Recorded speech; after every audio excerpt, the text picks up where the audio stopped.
आता थोड्याच वेळात म्हणजे दुपारी 2 वाजता मुख्यमंत्र्यांसोबत मनोज जरांगे यांची बैठक होणार आहे। मराठा आरक्षण उपसमितीच्या बैठकीआधी मराठा आंदोलकांसोबत ही बैठक होईल। दुपारी 4 वाजता मराठा आरक्षण उपसमितीसोबत ही बैठक होईल। मुख्यमंत्री एकनाथ शिंदे यांच्या नेतृत्वात ही बैठक होणार आहे। त्यानंतर उपसमितीची बैठक होणार आहे। दुपारी 2 वाजता मुख्यमंत्र्यांसोबत मनोज जरांगे यांची बैठक होते आहे। मनोज जरांगे हे प्रत्यक्ष सहभागी न होता व्हिडिओ कॉन्फरन्सिंगच्या माध्यमातून या बैठकीत सहभागी होतील। दरम्यान मंत्री शंभूराज देसाईंच्या पत्रानंतर बैठकीत सहभागी होण्याचा निर्णय घेतल्याचं मनोज जरांगेंनी एबीपी माझाशी बोलताना म्हटलंय। सरकारनं 6 महिन्यांचा वेळ दिला होता, आता जर मागण्या पूर्ण केल्या नाहीत तर मुंबई गाठण्याशिवाय पर्याय नसल्याचं जरांगे म्हणाले आहेत। मनोज जरांगेंसोबत याच बाबतीत संवाद साधलाय आमचे हे प्रतिनिधी कृष्णा केंडेंनी। मुख्यमंत्र्यांसोबत आज मराठा समन्वयकांची बैठक आहे आणि त्यामध्ये मनोज जरांगे पाटील हे व्हिडिओ कॉन्फरन्सिंगद्वारे सहभागी होणार आहेत। आपण त्यांच्याशी संवाद साधूया। काल पत्र तुम्हाला मिळालं होतं, मात्र कालपर्यंत तुम्ही कुठलाही निर्णय घेतलेला नव्हता। आज तुम्ही या बैठकीत सहभागी होण्याचा निर्णय घेतलाय, काय कारण आहे?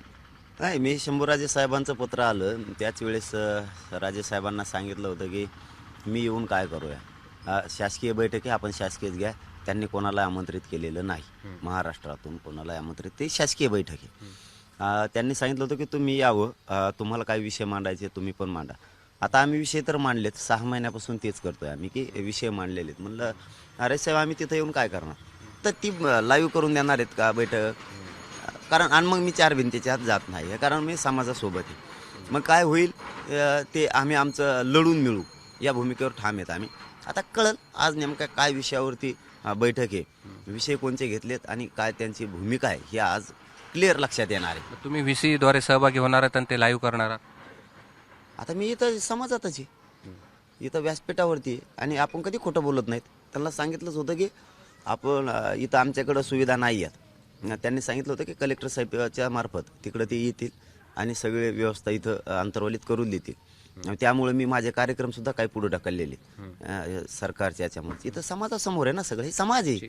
कितीच्या बैठकीमध्ये मुख्यमंत्री देखील सहभागी होणार आहेत, त्यांना तुम्ही काय सांगणार आहात? आता काय काय विषय येतात ना, त्यावरती बऱ्याच गोष्टी अवलंबून आहेत। तिथं काय काय विषय मला एकदा ऐकू द्या, तर त्यांची नेमकी भूमिका सरकारची काय आहे आणि सरकारनं ज्यावेळेस ऐकू आपण भूमिका त्याच वेळेस सरकारला सांगता येईल। परंतु आम्ही आमच्या याच्यावर ठाम आहे, त्याचा याचा काय संबंध? कायदा पारित केला तरच मराठा समाज मुंबईबाबत विचार करणार। ते मनोज जरांगे पाटील आणि त्यांनी आज मुख्यमंत्र्यांसोबत जी बैठक होती आहे त्यामध्ये सहभागी होण्याचा निर्णय घेतलाय।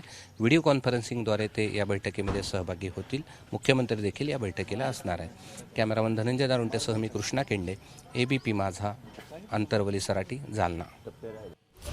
कायदा पारित केला तरच मुंबईत येण्याबाबत मराठा समाज विचार करेल असं मनोज जरांगे पाटील यांनी म्हटलंय। आणि सरकार आता या बैठकीत नेमकी काय भूमिका मांडतं, काय म्हणतं, काय निर्णय घेतं याबाबत चर्चा होईल आणि त्यानंतर आम्ही ठरवू असं देखील मनोज जरांगे यांनी म्हटलंय। एबीपी माझा, उघडा डोळे बघा नीट।